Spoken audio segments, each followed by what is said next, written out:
Good evening, everybody, and welcome to another interesting episode of Cybersecurity Challenge Nigeria Monthly Alerts webinar. And with me here is, Precious Olives. okay, my name is Mary Idono, and we'll be speaking to you on anonymity. So hang on here with us and listen to a brief introduction of what CYSEC NG is all about. Thank you.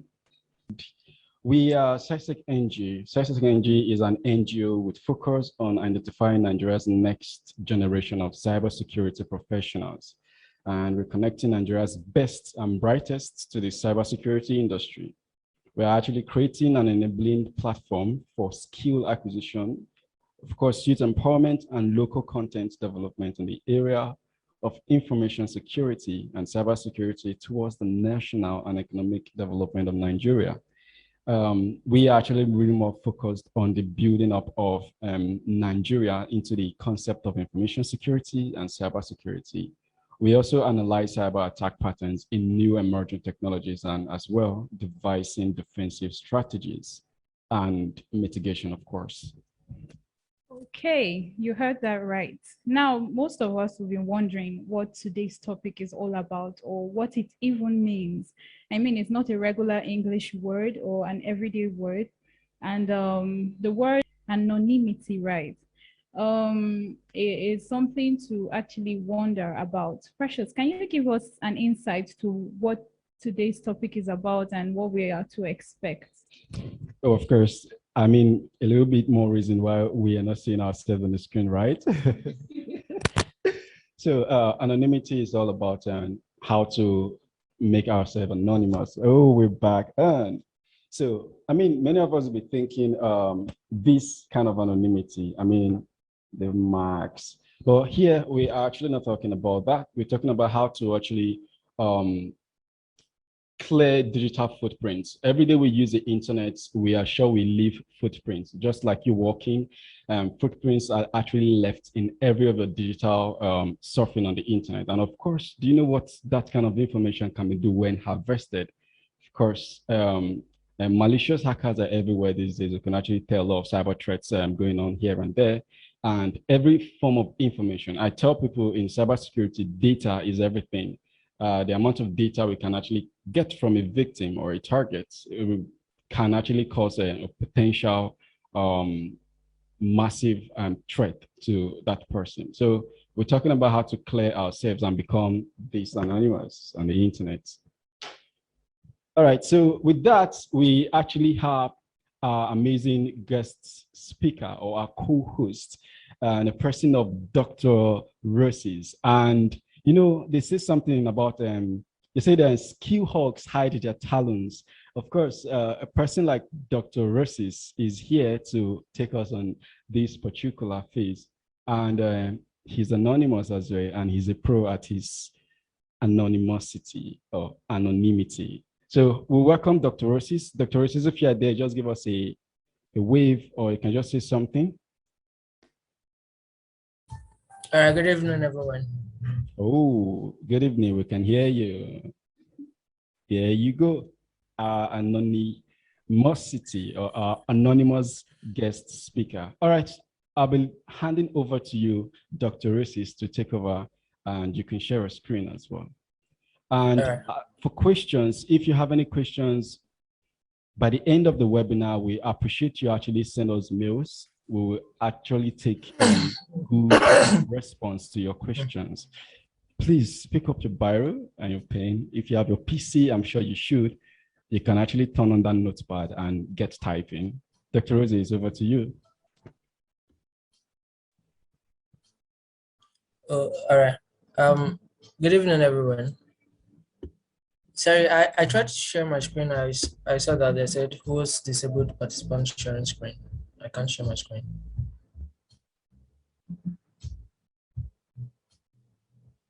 Hello, can you hear me? Yes, we can hear you, sir. Okay, I'm unable to share my screen. Oh, you're unable to share your screen? Yes.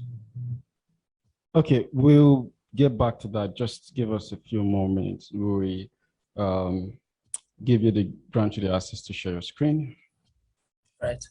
But meanwhile, you could just give us a little bit introduction of yourself and what you do and how long or how long have you been anonymous? Because I'm sure it's been years and it keeps going. So just give us that brief introduction of yourself. All right. So first and foremost, I want to say I'm very grateful to CYSEC NG for inviting me to host the to co-host this session as your guest speaker. And my name is Dr. Roses. I think the how long have I been? It's really a matter of okay. I think this idea I use, Dr. Roses, I brought it to limelight like 3 years ago. So, but before then, I've had other identities, and in the course of this session, you're going to see why I'll be. I'm going to explain why you need to have this kind of virtual identities. You understand? Why you don't always have to show your real self every time. You know, you don't have to always put your name on every page you visit, or when someone goes to a search engine and then they type your real name, they're not supposed to say anything.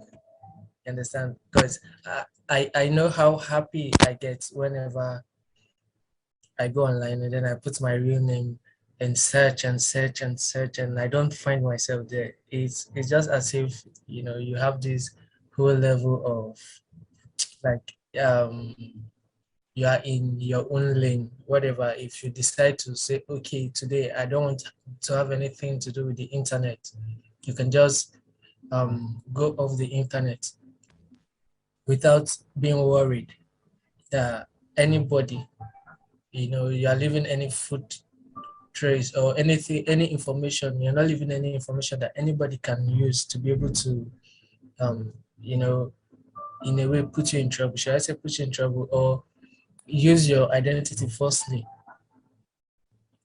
You understand? So, I,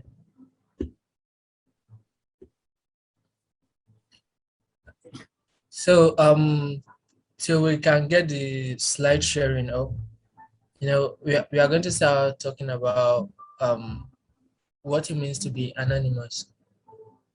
Okay, so when we talk about being anonymous, we are just referring to the situation where the identity of a person is unknown. All right, so when we're relating it to the internet or the cyberspace, we're talking about when an actor or a user of the internet cannot be identified with a real world profile. So say we're having a webinar here and your co-host is Dr. Roses, but outside this place, you don't know my given name is not Dr. Roses. You can't really, pinpoint my virtual profile with my real world profile. That is actually what it means to be anonymous. Being able to, okay, please give me one moment so that I can share my screen.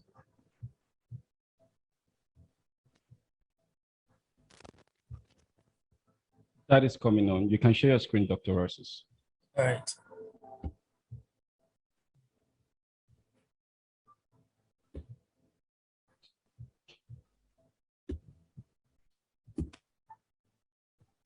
All right.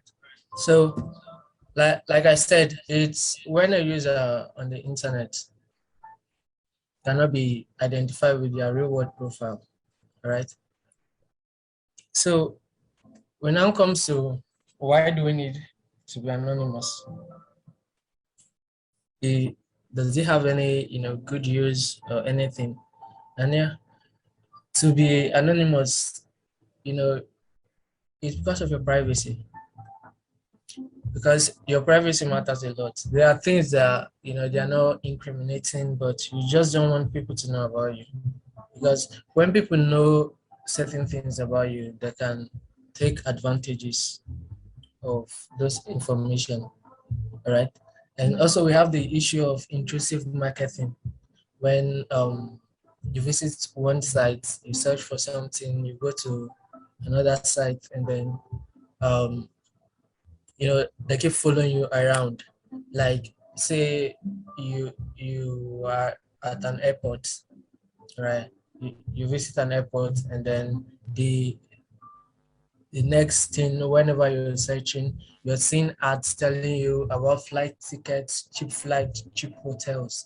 You understand? So all these things, they get annoying. And then we still have the issue of big data, where companies, use your data, sell your data without your notice. They harvest your information, harvest your activities, and then they can be able to control whatever information you're having access to on the internet. All right. And then we have the issue of identity theft. If you're not anonymous enough on the internet, anybody can, steal your identity. For example, someone can just go and clone your Facebook account or clone your Twitter account, and then use all the information that you've put out there and use it to commit whatever kind of fraud. And then we also have the problem of emerging threats and emerging technologies. Every day, new threats arise, all right? And then you don't know how this threat is going to affect you based on the information you've put out online. So we also have, the issues of people using assistants, AIs on their phone, on their computers, and then using all this technology, the risks that are attached to them, it could, expose your data. So you need to be as anonymous as you can on the internet. And then we have other cyber crimes such as indirect hack. An indirect hack could be in a case where, say, we have a target. For example, let's say I'm a malicious attacker, and then I have a target in mind, but I can't reach my targets. All right, and then I go through someone else to be able to reach my target. Say I can't reach a man, but his wife, I have information about the wife. The wife is exposed. So in that case, I can be able to compromise the husband through the wife. Why? Because I was able to get enough information about the man through the wife, through what the wife uploaded. And then we have the issue of social engineering. If people don't know things about you, they can social engineer you. Understand?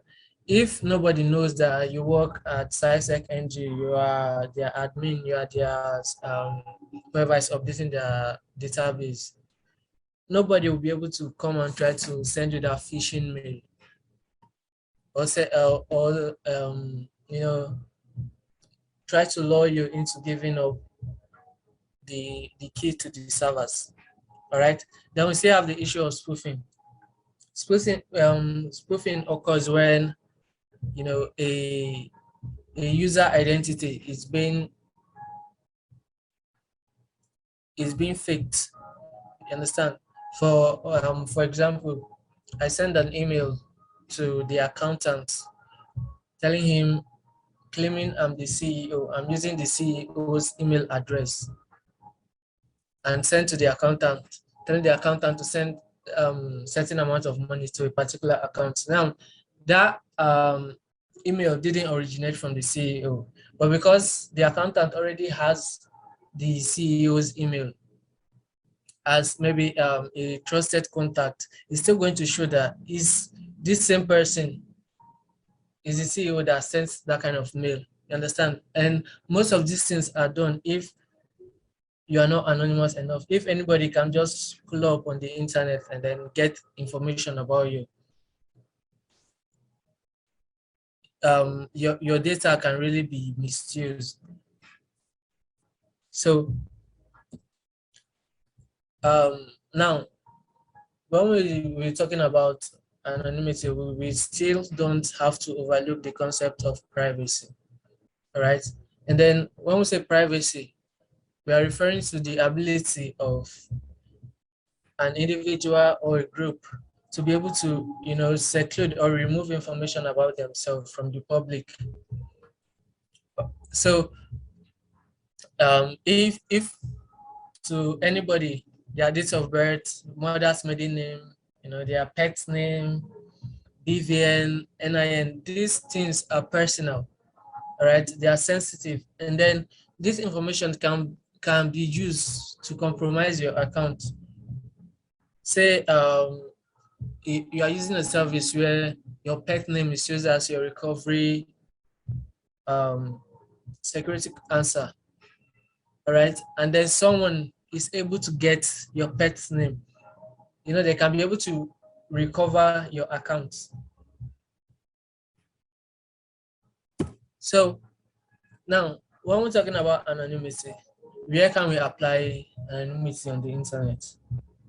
Now, we can divide everything on the internet into two sections. We can say we have the channel and then we have the data. So the channel deals with, the devices, the network, the means in which you transport all the hardware and software that's involved. Then the data level deals with, the information itself. So from your IP address, your user agent, your device, your operating system, can these things be able to identify you?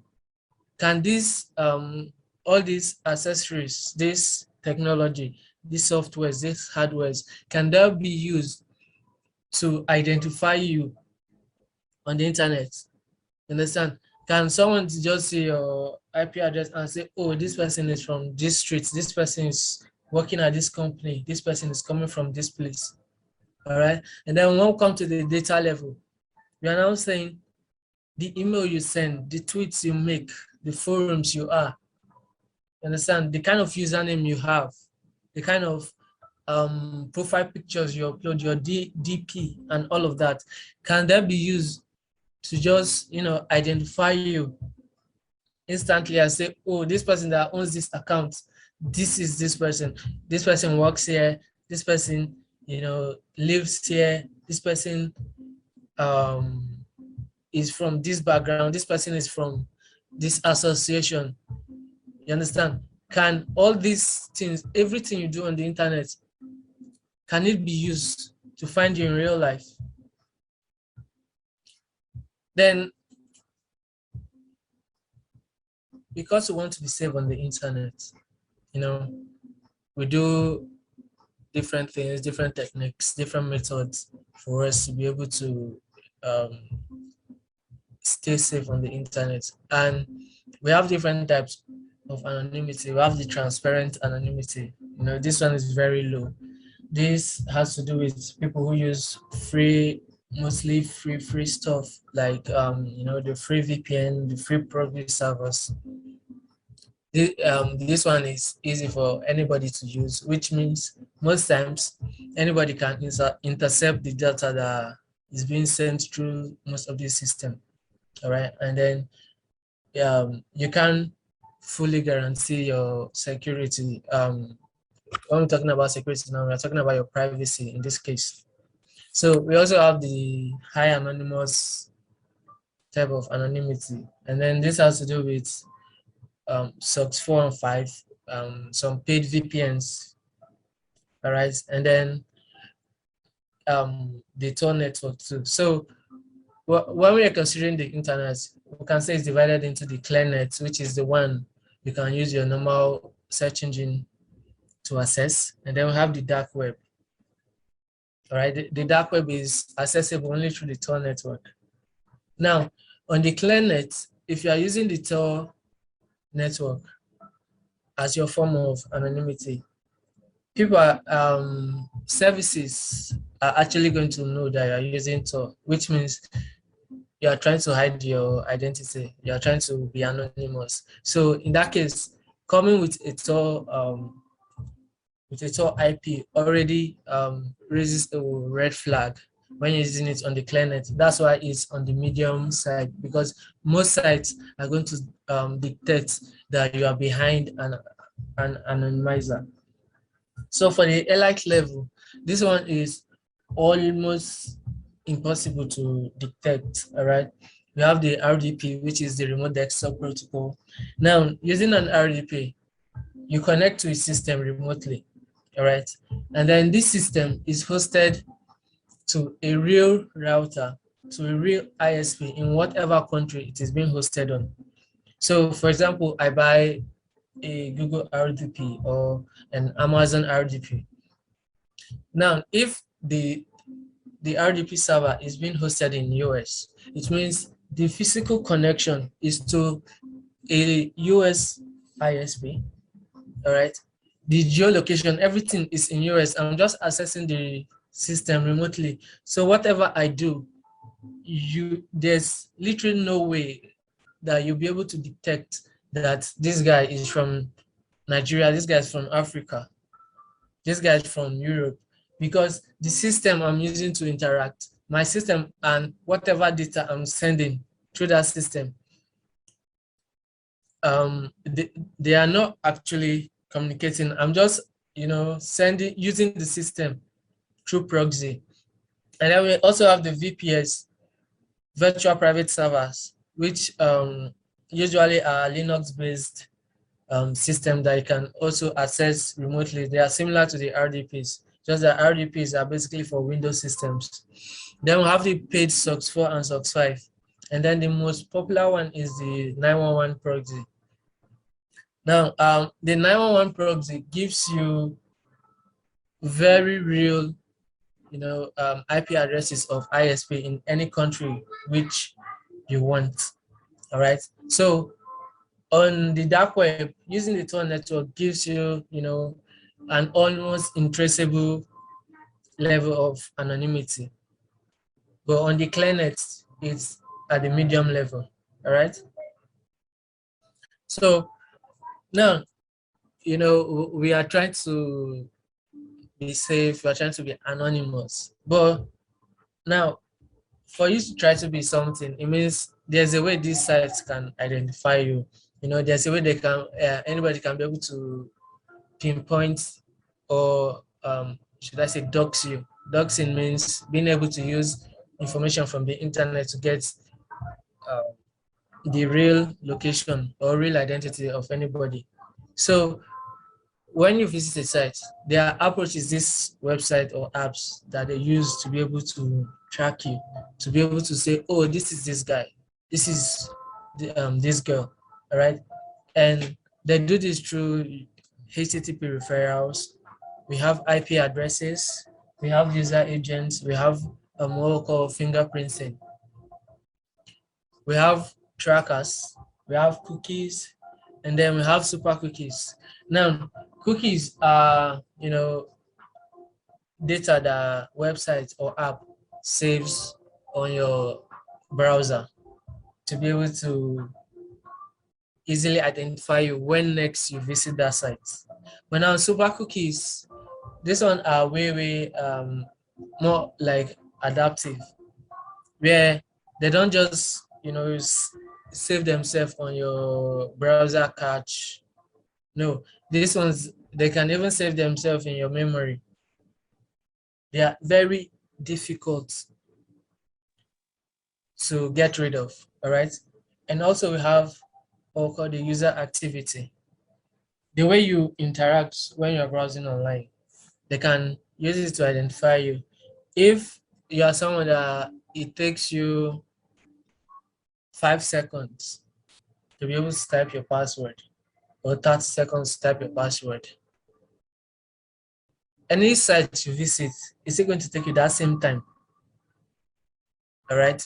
So, and then your time zone can tell a lot about, who you are, where you're coming from.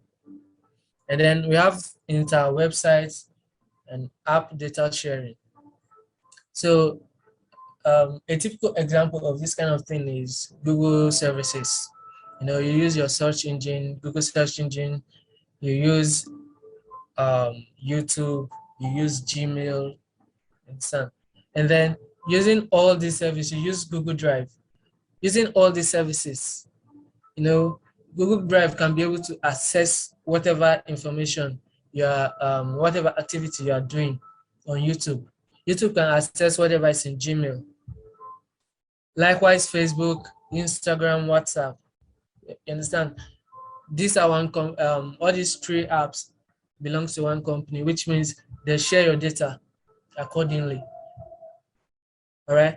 Then we have third-party access. Now, third-party access is usually one of the biggest security risks. It mostly results to indirect attacks. All right. Say one example of this third-party access is usually this Truecaller app most people use. All right. So say my sibling or my friend saves my number, and then they install Truecaller. Now, them giving access to Truecaller, they didn't consult me. You understand? They are sharing my information with Truecaller. And some people go ahead, they can save your house address, they'll save your email address, your office address, your home phone number, your work phone number. They save all these things on their phone. And then you give another company access to this data. And anybody can just go and sign up for a Truecaller account and just keep searching different phone numbers.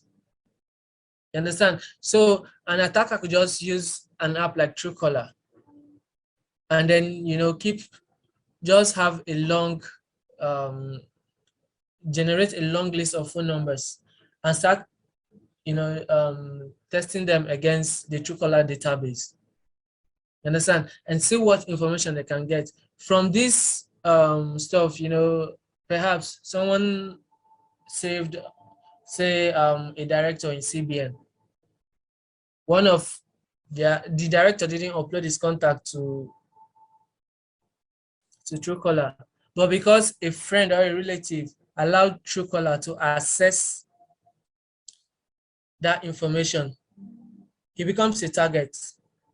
He wasn't planning that, okay, or even the person who gave the access never knew that someone would go to Truecaller and will want to use that information. All right. So most of these things could result in you getting hacked, your identity getting stolen. You just can't imagine the damages these little things could cause. So now, how do we become anonymous?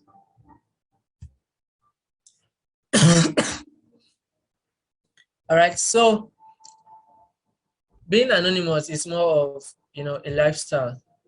It's a choice. You can choose to be and you can choose not to be anonymous. It's just a choice. All right, so to become anonymous, there are certain things, like I said, it's a lifestyle. There are certain characters, certain attributes you need to put on. All right, and first, you need to drop the mentality that you're not doing anything wrong. All right, you don't need to be a cyber criminal. You don't need to be a fraudster. You don't need to commit evil before you can say, okay, I need to be anonymous because I want to do something bad. No. As long as you've connected to the internet, you're a target. All right. Whether you do something wrong or not, you need to be secretive about what you give out. Also, you don't trust like anybody on the internet. Nobody is who they say they are. You could see an account that looks like your MD, and then you think it's your MD, but no, it's not. The only people you can trust are people you see face to face, but once it's through the wire, sorry, you can't trust them. All right. And then the fact that you don't have to think you are not a target. No, remove that mindset. You are always a target. As long as you sign up on the web, you are a target. All right. So you also need to stop giving out your device or your account access to anybody. All right. So and then there are things you need to, lifestyle you need to pick up on. You have virtual identity, you have to separate your real world profile from your virtual profile. There's the issue of randomness. You use alternate services, you remove trackers, cookies, you use VPN, search, Proxito, whichever one. Always have a multi-user, and then you need to imbibe what we call uniqueness, and you can also use virtual machines. All right. So I'm going to tell you the approaches to take to be able to achieve those things. Like, how do you go from being visible to invincible? All right. So first, your personal info, you need to reduce how you put them on the internet. All right. And then your device, the site you use them for, the kind of activities you use them for, your browser, your location, your work and associates. You don't go about on the internet telling people you guys are friends, you guys are relatives. No, understand? And then trackers and cookies, you need to be able to remove them from your system. All right. So when we're talking about virtual identity, we are talking about being able to generate a digital name for yourself, a fake name actually, and then there are sites, softwares that do this thing for you. They are automated. We have the fake address generator. All these sites, they can help you create a fake profile. All right. That's not an identity theft, because the likelihood that those kind of profile be generated for you here exist in real life is almost impossible. All right. And then if you want to generate your own virtual identity using hardware, using the manual method, you can use your brain, your pen, and your paper. All right. So we also need to do away with our browser and our devices. All right. So first, you use a Windows machine, you use a Windows OS. You don't always need to keep wherever you go, it's the same device, whichever site is the same device. No, you can create virtual devices like Linux, Mac, Windows system on your virtual box. You can use your VMware. Even if you don't want to use your smartphone, like those that uses Android, there are emulators you can use. We have Nox Player, we have BlueStacks. All right. You can also make use of RDP, which means you're not really using your system to access those services. All right. Then for the browser base, you can use user agent spoofer. User agent spoofers will be able to change your browser, your operating system, and all of that. All right. So we now come to the issue of your location. How do you, change your location from Nigeria to any place you want to be in the world? All right. Now, your IP address or your DNS is used to identify where you're coming from. All right. So you can change that by using proxies. Now we have the web-based proxy. Like I gave an example, kproxy.com. Now, on this kind of web proxy, you just go there, you visit a site, and on your search history, it only shows that you're on that site. But whatever site you visit, it won't show. All right, say I visit Facebook to create proxy. Now I can choose the country in which I want the create proxy to pretend I'm coming from. All right, and then by doing so, I've been able to hide all my browsing activities from my system cache and all of that. So we also have the network configured. You can use a HTTP proxy or a HTTPS proxy. We have the VPN, we've talked about that, the free one, so the paid one, and then we have the SOCKS 4 or the SOCKS 5. All right. Then we'll talk about our time zone. when changing our time zone, we have the browser based, which we use our browser add-ons. And then we talk about manually changing your time zone. All right. So we also talk about our GPS because they can be used to track us.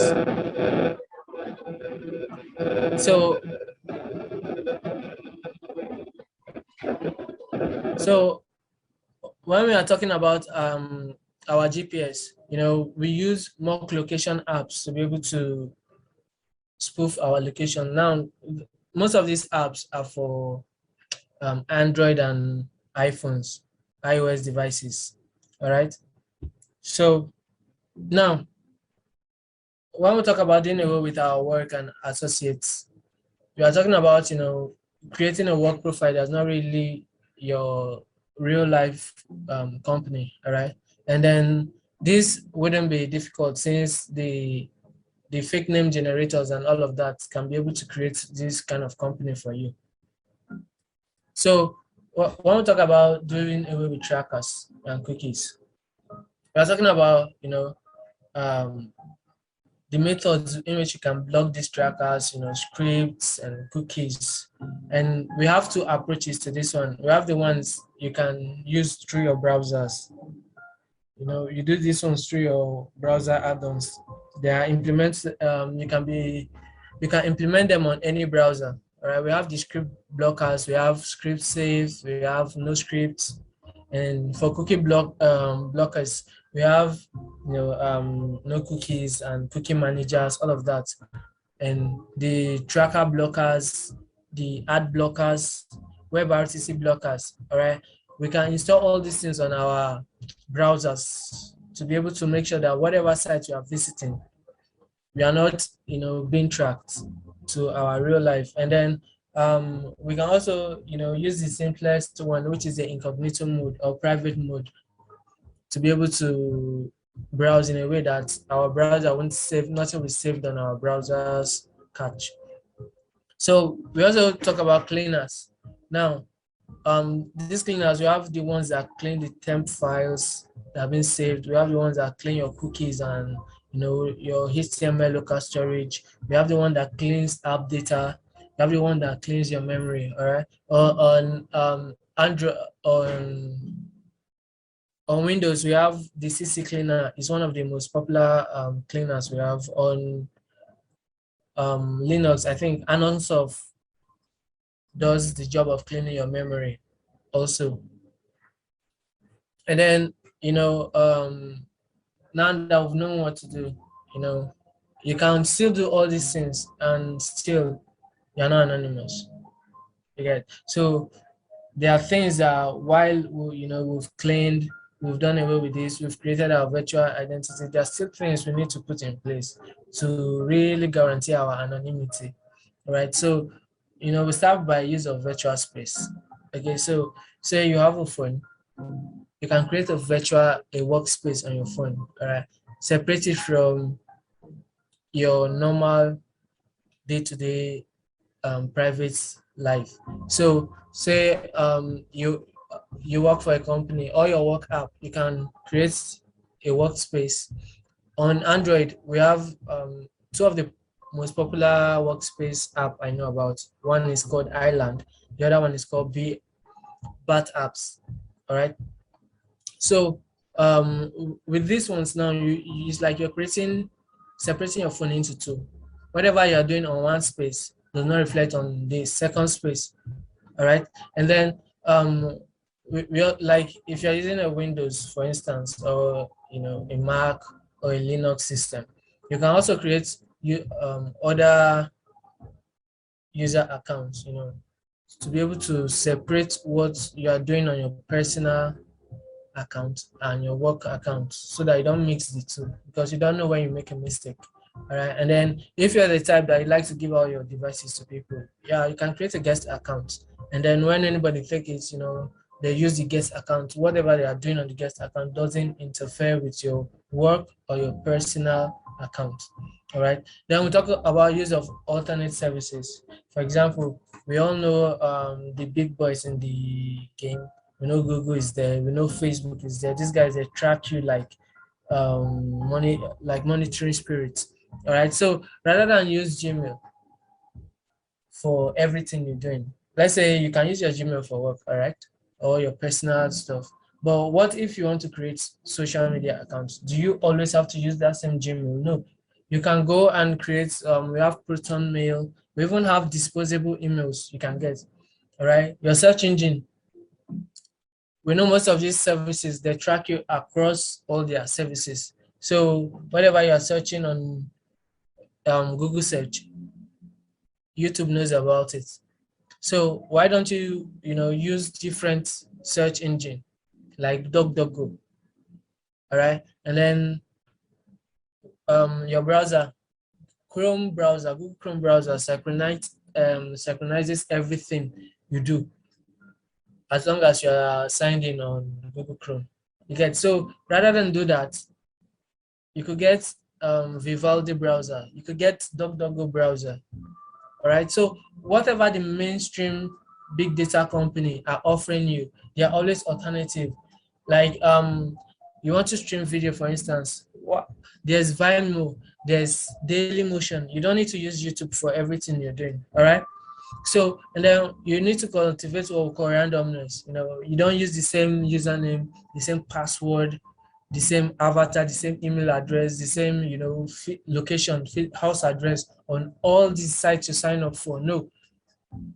If you use one username, you use another one across, because when you do all these things, when at every point is this user here, okay, like there's this funny scripts that I do use on Linux, and then once I put a username, it can tell me all the sites that user has signed up.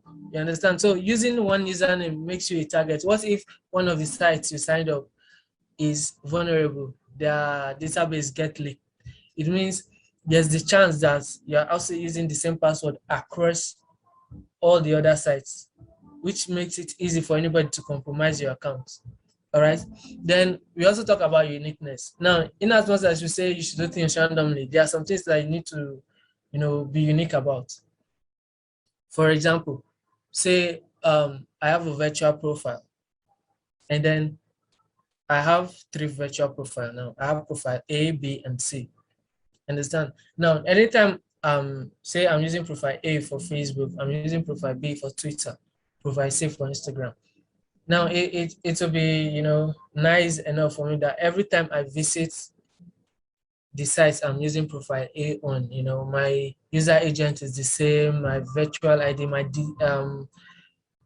digital footprint on for that profile doesn't change. So that's why you use SOX proxy. SOX proxy gives you that opportunity to keep reusing one IP address over and over. Understand? And then now any site that you're coming would think, okay, this is where this person is. And then your profile B, whatever you're doing there, you are using the same IP for that one. And then you make some things look static, others are random. You understand? So it's going to look as if, oh, this person is actually from here. He visited 10 times, and then the 10 times the IP addresses are the same. The geolocation tag are all the same. The user agent is the same. Okay, maybe this is a real person, when in reality it's actually a virtual identity that you've created to mislead whoever is tracking you online, right? Then we talk about use of anonymizers, such as the Tor network and I2P network, which is similar to the Tor network. It can also give you a gateway to the dark web, and use of web proxies. All right. Then we also talk. Sometimes it's good to hide in plain sight. You use open source apps. You use free VPN, free proxy, because lots of people are using this thing. So at this point, it will be really difficult for anybody to pinpoint you out of the crowd. All right. So now, when you've implemented all these things, there's a way you try to check, okay, is my IP exactly where I think it is? Is my DNS leaking and all of that? So, you use some of these sites to check this information that you've put together and see, okay, how true can, when a site see this thing, how real is it to them? Right. So for, I IP and DNS checks. We have the whatismyipaddress.com and all these sites. Understand? So what if you want to check your user agent or your operating system? Say you created a virtual identity. You are on Windows, but your virtual profile is supposed to be showing Mac OS. So how are you sure that whenever you visit any site, they are saying Mac OS instead of your Windows? All right. So you visit some of these sites like whatsmyuseragent.com, userstack.com, to be able to check if everything you've put in place is actually the way you want it to be. All right. Then we have say you install Tor, you go on the Tor network. How do you check if you're actually on the Tor network? So we have the check.torproject.org. All right. Visiting these sites will enable you to be able to confirm, to be able to validate that, okay, this thing I'm doing, I'm actually on track. All right. My real information is not being displayed online. And then some of these web services actually help you to achieve that. All right. So, now we've talked a lot of things. We've talked about being able to create your virtual identity using VirtualBox, using emulators, creating your workspace, separating your personal your personal account from your work account, being able to, reduce the way that this site tracks you, being able to, delete, remove these cookies, these trackers, these super cookies that they are placing in your system. Understand? You are now at this point where you can easily, pick up a virtual identity for yourself and be like, okay, this is me here, this is me there, and then nobody can actually track you, like, serve you these ads and then control the information you see. Because you could create a virtual identity. Say you're a Nigerian, for instance, you can create a virtual identity that makes your country of origin UK. All right, it makes your country of origin US. You could even, have accounts that are native to places like, say, China, Saudi Arabia, and then you can be able to, get IP addresses, look as if you're actually accessing the web from this location, and it's going to give you access to, content in those places. You're not, the things you see online are no longer censored to you. That's one of the things anonymity gives to you, although it's been abused, yes, but for your own safety.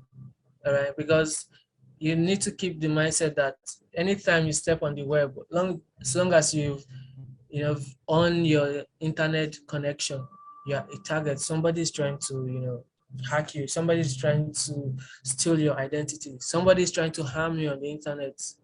All right. And I remember sometime when I had a project I was working on, and I was in a research, and I needed certain research paper, and I visited the sites, and I was denied access to the documents. Why? Because I think the owners of the site made the content available to only citizens of people who access the site within the USA. And it was easy. I changed my IP address to the USA, and I got instant access to the information. So most of these times when information is censored from you, you understand, it really limits your abilities, or your knowledge base as a human being, because there are a lot of things you are supposed to have access to, but you are denied them because of where you're from, because of who they think you are. All right, because if you're not coming from with this type of IP, if your ISP is not this network, then it means, oh, you are not supposed to have access to this.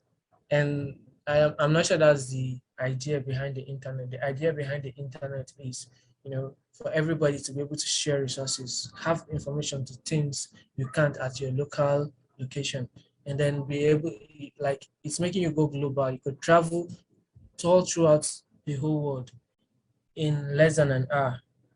All right. So, Now that you've had all this, we've started from telling you what they used to track you, how to avoid those things. What are you going to do now? You understand? It is normal for you to say, oh, okay, right, I need to implement this. And you also need to know that no solution gives you 100% anonymity. There's nothing like 100% being anonymous 100%. If you think you're anonymous 100%, you're lying to yourself. All right, because first, from the service you are using, say you are using a paid VPN, for instance, and then you go and check on all these IP checkers, and they're telling you, oh, your anonymity is 100%. Who told you? You paid for it. Now you've imputed your card somewhere. All right. So, and I wouldn't even advise anybody to use their card to pay for softwares if you are trying to be anonymous. All right. You can buy virtual cards or use cryptocurrency. Cryptocurrency is even a lot safer. Okay, like try as you can to reduce anything that will backtrack to you in real life. Okay, so don't trust any solution that tells you they'll make you 100% anonymous. You need to implement your own strategy. Say for example, you are in Nigeria, right? You use one of the Nigerian ISP, and then you're trying to access services. Maybe you're trying to explore the web. You don't want to use information that can be personalized. How do you go about this? Easy. Okay, first you start with your own custom anonymity pack. All right. How do we go about this? Say you are using Windows or Linux or Mac, whatever OS you're using. You build your first network. You connect straight to the Tor network. Now, if you're on the Tor network, most sites can identify you on the Tor network, which means your browsing speed is going to be very slow. All right. Then, because you're going to be facing a lot of captchas. Now, from there,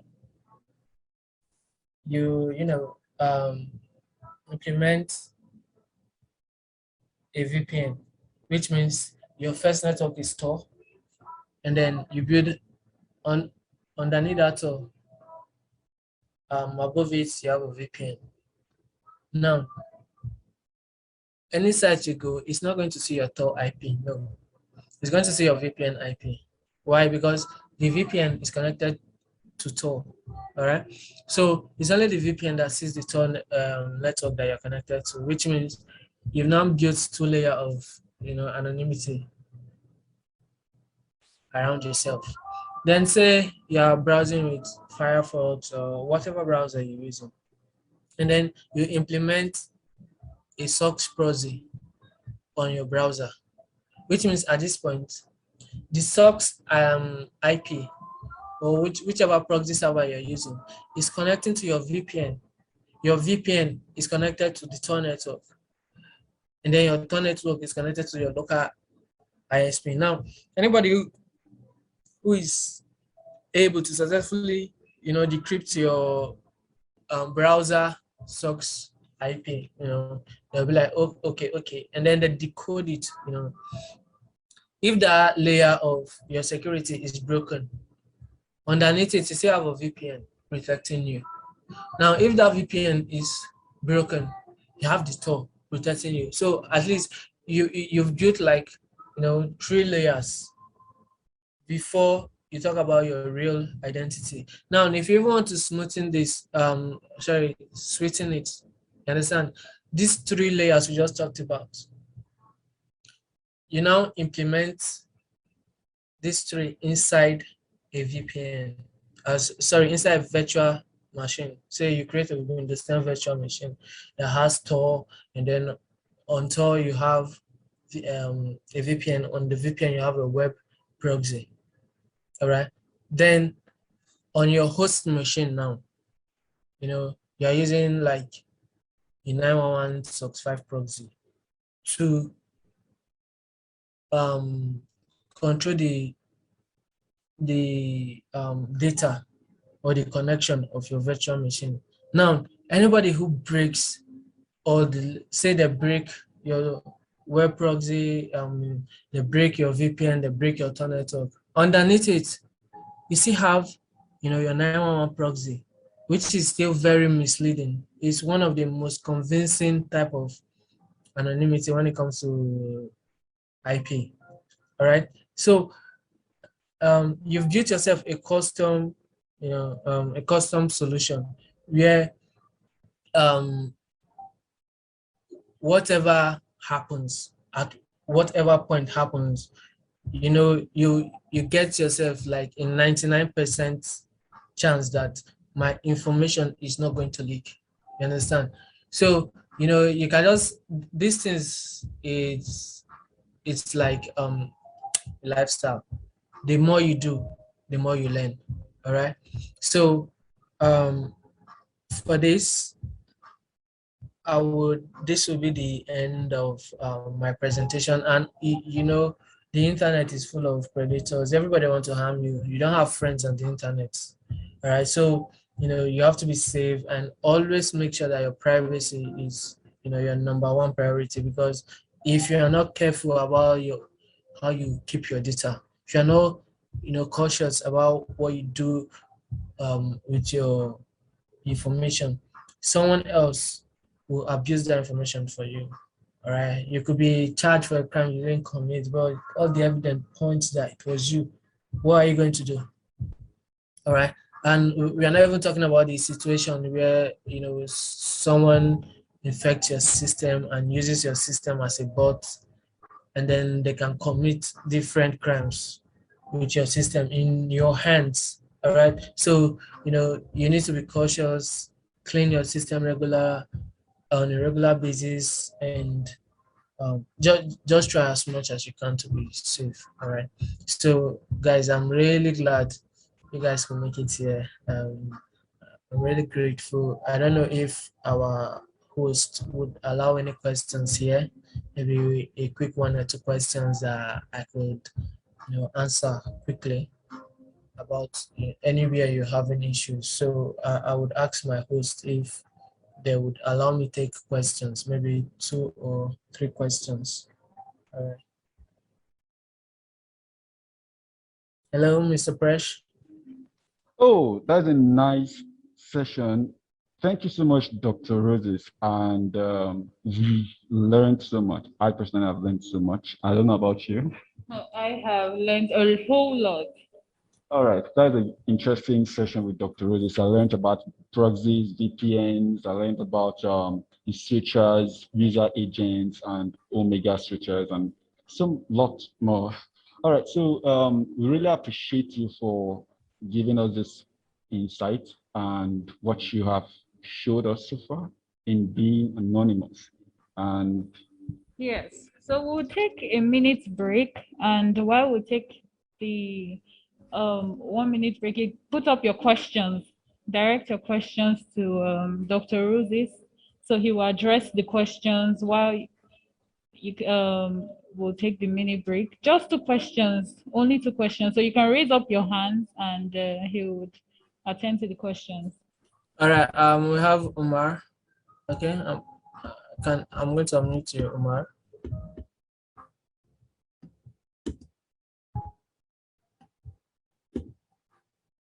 Hello, Omar. Hello, good evening. Can you hear me? Yes, I can hear you. Good evening.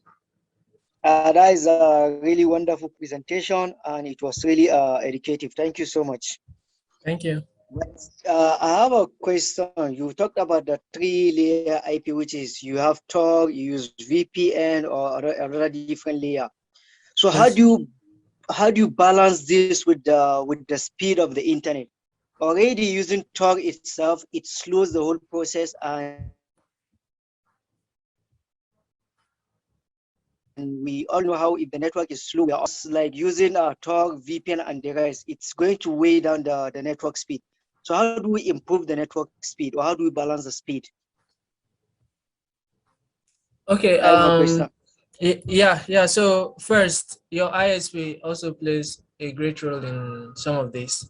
You understand? And then the truth is, using some paid services like say a premium socks or a premium VPN, your speed is faster than people who uses the free version of some of this stuff. So if you really want an improved speed, you should use more of the paid solutions, because even when I mix my layer of security like this, I still get over 5 megabytes per second speed. All right. So I would advise you go for the paid solution most times. All right. Ali, please go ahead with your question. Evening, everyone. I was in a PhD internal defense where one of the students there was actually working on a project on this app that instead of getting your location based on the IP, your IP address, and also the position of the Please system. be more audible. We can't hear you. Okay, what about now? Can you hear me?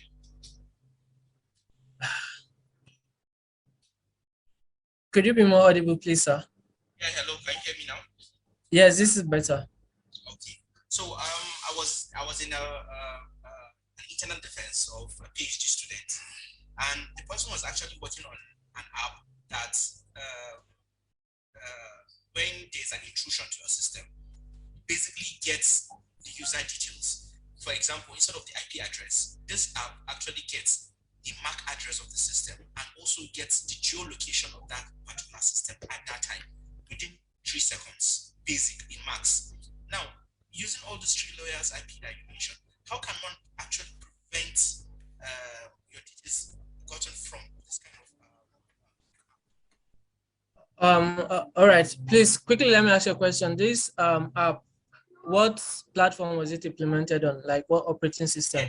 It's not on it's basically on the network. Though the person was, it was just an internal defense, it wasn't being what's it called, in detail, but it's based on network. And the network of what's it called, case study was basically normal ISP that we have in Nigeria, but he was saying that he's going to scale it up to kind of, let's say, international ISP and so. Okay. So now for something like this to happen, for an app to be able to get all this information you're talking about, your MAC address and stuff, it actually depends on the permission the user gives to it. All right. So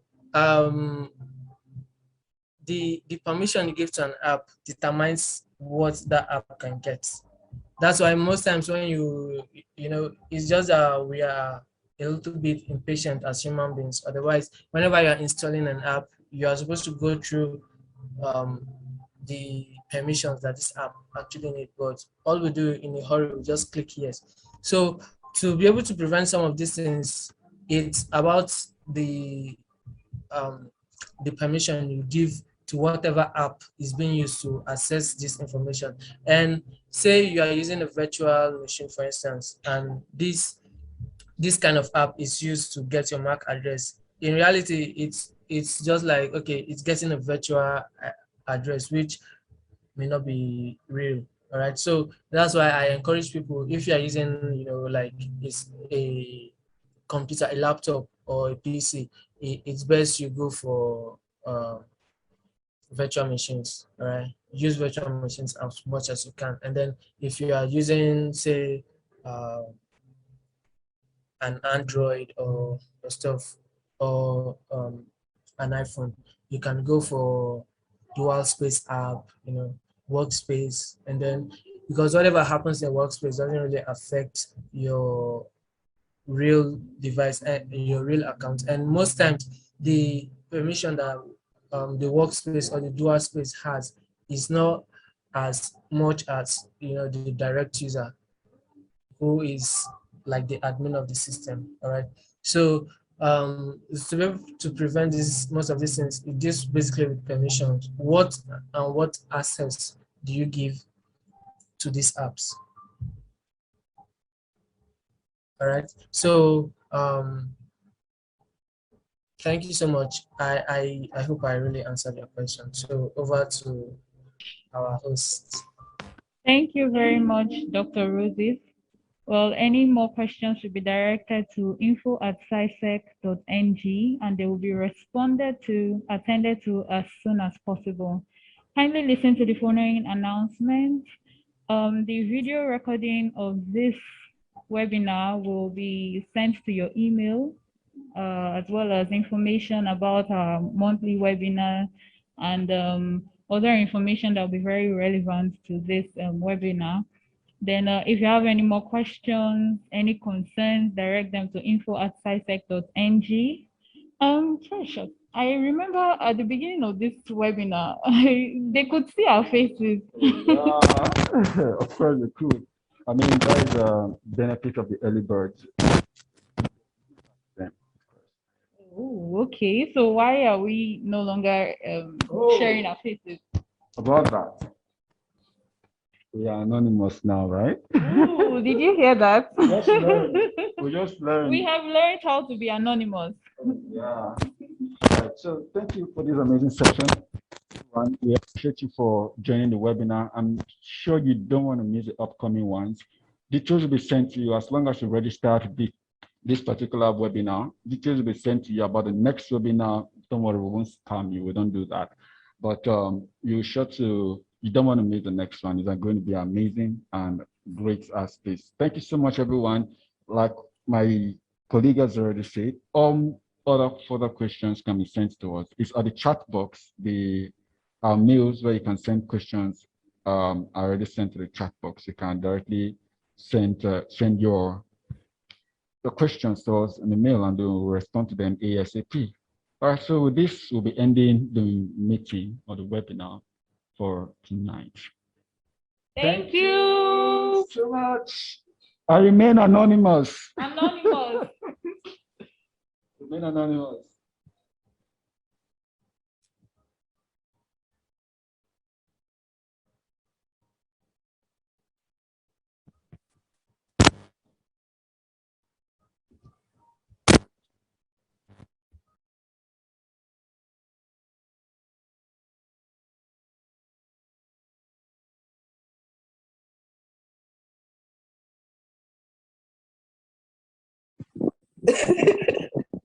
That's all, guys.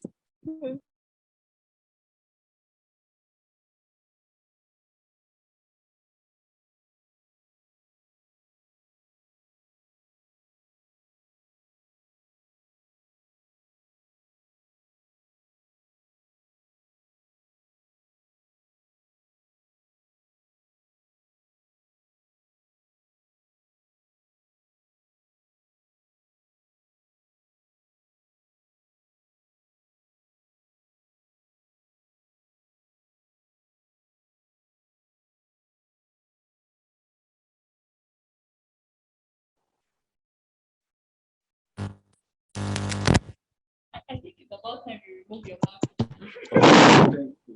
Nice catch.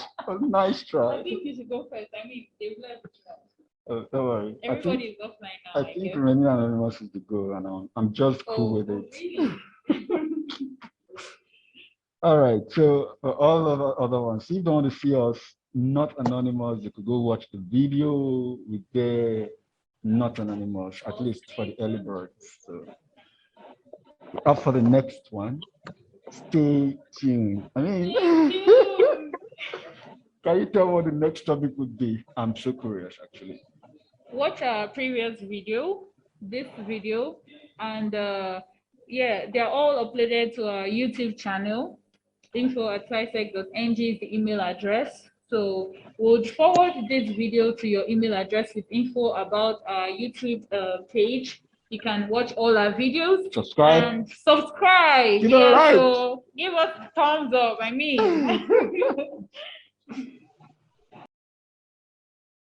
All right. So on Facebook, Instagram, and LinkedIn, we have just go there, search the word site and all of our content. I mean, you don't want to miss any one of our content. All social media, you really don't want to miss it. Yes, so we are on all social media platforms, YouTube especially. We need your follows, We need your likes, we need your thumbs up, we need you to stream our videos, and stay tuned with us. We are bringing lots and lots more of cybersecurity webinars to you. All right, so who can guess the topic, the next topic actually? We're just basically exposing what the malicious hackers do, right? I mean, that's actually like bad business for them too. You can tell me that. I know, right?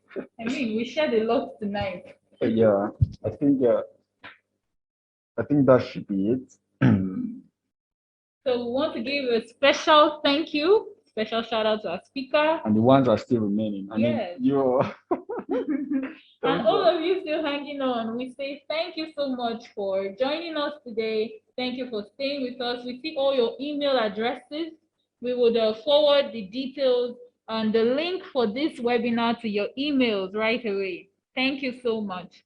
Then Dr. Ruzi, I mean, he was anonymous all through the webinar. Yep. And he still remains anonymous. I mean, I don't even know what his real name is. Do you know what his real name is? Oh yeah, if you go to the video again and then you check it out, you discover he actually made a brief introduction of his name. So I mean, if you are curious, I mean, you're that curious. I'm picking up the person that came late. I don't know which one of you do. But I mean, you can go check it out though. And of course, it's going to be fun for you to discover at least our face and the name of our guest speaker. Exactly. So for the early birds, you are lucky. You had that opportunity, you had that privilege. But for those of us that joined while the webinar was on, kindly watch the YouTube video. You see our faces, you hear our names, and you also get to have information about the speaker. And then you can also chat us up, send more questions, you know, interact with us. We need your interaction. Thank you.